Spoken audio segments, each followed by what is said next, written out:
गिरिडीह के झंडा मैदान में हैं और यहाँ पे झारखंड सुप्रीम कोर्ट का CTET JTET जजमेंट आने के बाद यहाँ पे कुछ अभ्यर्थी जमा हुए हैं। हम उन लोगों से जानना चाहते हैं कि क्यों यहाँ पे आए हैं, क्यों जमा हुए हैं और क्या उन लोगों का प्लान है। तो आपका नाम क्या हुआ? आप यहाँ पे आप लोग क्यों जमा हुए हैं? बहुत देर से हम देख रहे हैं कि इतने लोग आप लोग जमा हैं। देखिए, हम लोग CTET अभ्यर्थी हैं झारखंड सहायक टीचर के लिए। हम लोग एग्ज़ाम दिए हुए हैं।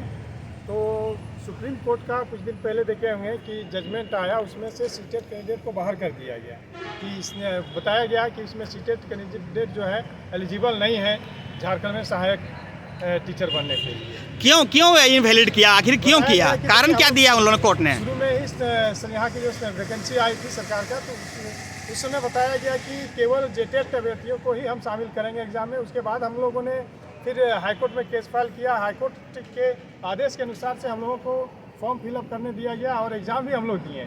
और उसके बाद फिर JTET वालों के द्वारा सुप्रीम कोर्ट में केस किया गया, जिसमें से हम लोग को सुप्रीम कोर्ट के द्वारा हम CTET जितने भी हम लोग उन लोग को बाहर कर दिया कि बोला गया कि आप लोग जो नोटिफिकेशन उसमें बाद में इसमें संशोधन करके CTET वालों को जोड़ा गया है। इसके कारण से इस आधार पर हम लोग को बाहर कर दिया गया। तो मैंने ये सुना है कि जो झारखंड सहायक आचार्य की वैकेंसी है उसमें कम से कम 3 से 4 बार जो है परिवर्तन हुआ है।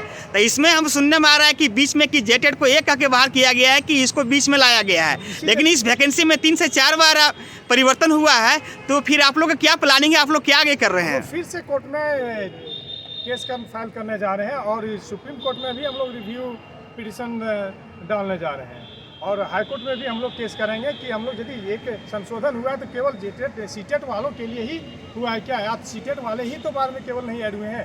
नोटिफिकेशन में बहुत सारे संशोधन किया गया है, तो वो सब प्रक्रिया कहाँ चली गई? जैसे किस प्रकार का संशोधन किया गया है? जैसे बहुत सारा भाषा को लेकर के संशोधन किया गया है और आप देखिए कि डिस्ट्रिक्ट CRP BRP ये सब लोगों को ऐड किया गया, ये सारा संशोधन था। तो सबके लिए प्रभावित, तो इस तरह से सारा नोटिफिकेशन ही तो गलत है।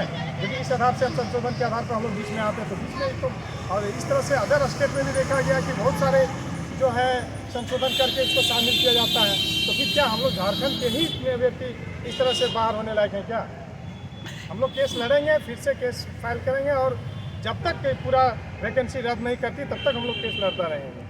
आप लोग का प्लान है कि पूरी तरह से पूरा मजबूती के साथ जाइएगा? धरना प्रदर्शन भी जरूरत पड़े तो हम लोग करेंगे रांची में जाकर के। इस बार मतलब आप लोग को बहुत जल्द प्लान है कि आप लोग मुख्यमंत्री का घेराव करेंगे। जब तक हम लोग के पक्ष में हम लोग को शामिल नहीं करता हम लोग छोड़ेंगे नहीं इस बार।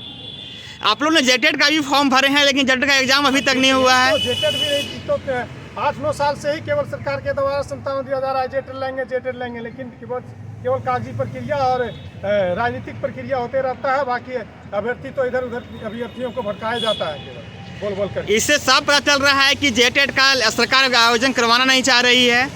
कहीं न कहीं JTET के छात्रों का दबाव है क्या इसके ऊपर? जो भी हो वो तो अब ये कहा नहीं जा सकता, लेकिन सरकार नहीं चाहती कि यहाँ के अभ्यर्थियों को, यहाँ के युवाओं को जो अस्थायी है झारखंड का, उसको नौकरी दें। इस तरह की मुद्दा और सरकार हमारे पक्ष में कभी नहीं रहती है। युवाओं का जो ये चला जा रहा है, युवा यहाँ से भटक रहे हैं, ये सब सरकार को दिखाई नहीं दे रहा है। केवल सरकार अपना राजनीतिक मुद्दा बना करके, चुनावी मुद्दा बना करके अपना फायदे के लिए आगे जो भी उनका फायदा उनके पक्ष में आता है उस प्रकार की प्रक्रिया अपनाते हैं। चलिए ठीक है, धन्यवाद। तो हम लोग अभी झारखंड के गिरिडीह जिले के और यहाँ गिरिडीह का झंडा मैदान में है। देख सकते हैं इस डिज्नीलैंड मेला लगा हुआ है और काफ़ी संख्या में अभ्यर्थी जमा हुए थे। एक एक करके आ रहे हैं, जा रहे हैं।